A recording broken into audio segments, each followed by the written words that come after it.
کیا واقعی آپ اس کے لیے تیار ہیں؟ مجھے نہیں پتا کہ آپ نے اپنے مائنڈ کو کہاں سیٹ کر رکھا ہے، اپنے تھاٹس کے حوالے سے آپ کہاں ہیں، لیکن کیا واقعی آپ تبدیلی چاہتے ہیں؟ کیا واقعی میں اور آپ ذہن کے طور پر، دل کے طور پر، خیالات کے طور پر ریسیٹ ہونا چاہتے ہیں؟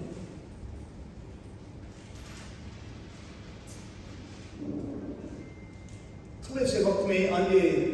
اسی خیال کے پیش نظر خدا کے کلام کے اس عظیم حصے میں اتریں اور چند ایک باتیں خدا کے کلام میں سے لے لیں اور پھر سیکھنے کی کوشش کریں۔ افسس کی کلیسیا جو ہے یہ عہد جدید کی ان کلیسیاؤں میں سے ایک ہے جسے 3 بار ایڈریس کیا گیا ہے۔ سب سے پہلے ایمان کی کتاب کے 20ویں باب میں اس کلیسیا کے بزرگوں کے نام مقدس پالوس نے ایک نامہ لکھا، اور اگر آپ ایمان کی کتاب کے 20ویں باب میں چلے جائیں گے تو وہاں مقدس پالوس جو ہے وہ افسس کی کلیسیا کے بزرگوں کو ایڈریس کرتا ہوا ہمیں دکھائی دے گا۔ پھر افسیوں کے نام سے ایک الگ سے نامہ اس کلیسیا کے نام لکھا گیا جس کی چند ایک آیات ہم نے ابھی تلاوت کی ہے۔ اور پھر ایشیائی کوچک کی جب 7 کلیسیاؤں کو نامے لکھے جا رہے تھے مکاشفہ کی کتاب کے پہلے، دوسرے اور تیسرے باب میں، تو پھر افسس کی کلیسیا وہ کلیسیا ہے جسے سب سے پہلے ایڈریس کیا گیا۔ اور میں نے آپ کو کئی بار بتایا کہ اس کلیسیا کی بنیاد اور اس کلیسیا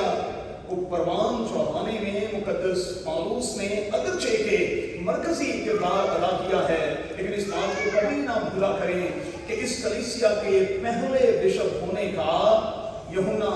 رسول کو اعزاز حاصل ہے، جو خدا یسوع مسیح کے شاگردوں میں سے سب سے چھوٹی عمر کا تھا، جس نے سب سے لمبی عمر پائی، اور خدا یسوع مسیح کے شاگردوں میں سے یہ واحد شاگرد ہے جو طبعی موت مرا۔ باقی کے تمام لوگ جو ہیں انہیں مختلف طرح سے تشدد کر کے، اذیت دے کر موت کے گھاٹ اتار دیا گیا۔ یہ وہی شخص ہے جسے پتمس کے جزیرے میں پھینک دیا گیا، یہ وہی شخص ہے جس نے عہد جدید کی 27 کتابوں میں سے کم از کم 5 کتابوں کو اپنے ہاتھوں سے لکھا۔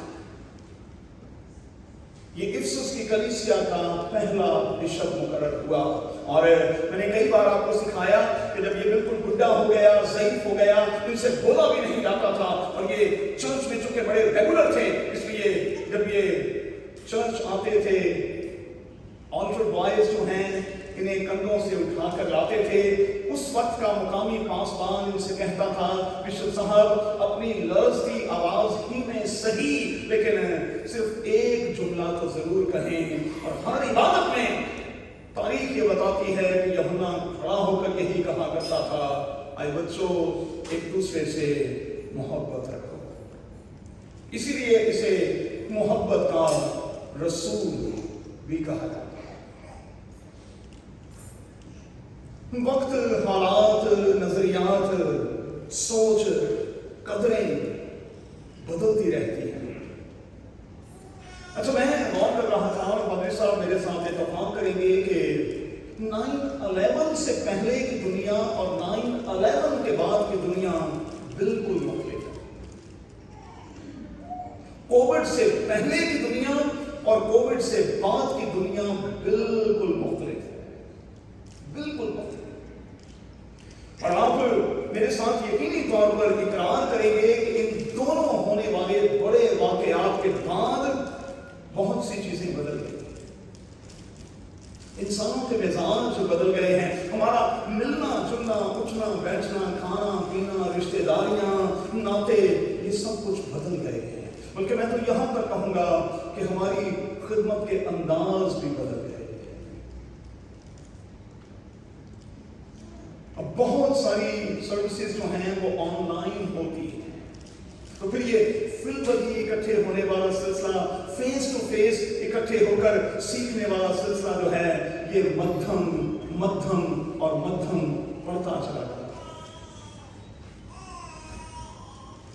نو ڈاؤٹ کہ ہمیں وقت کے ساتھ بدلنا بھی ہے، اور ہمیں وقت کے ساتھ ساتھ اپنے آپ کو ڈھالنا بھی ہے،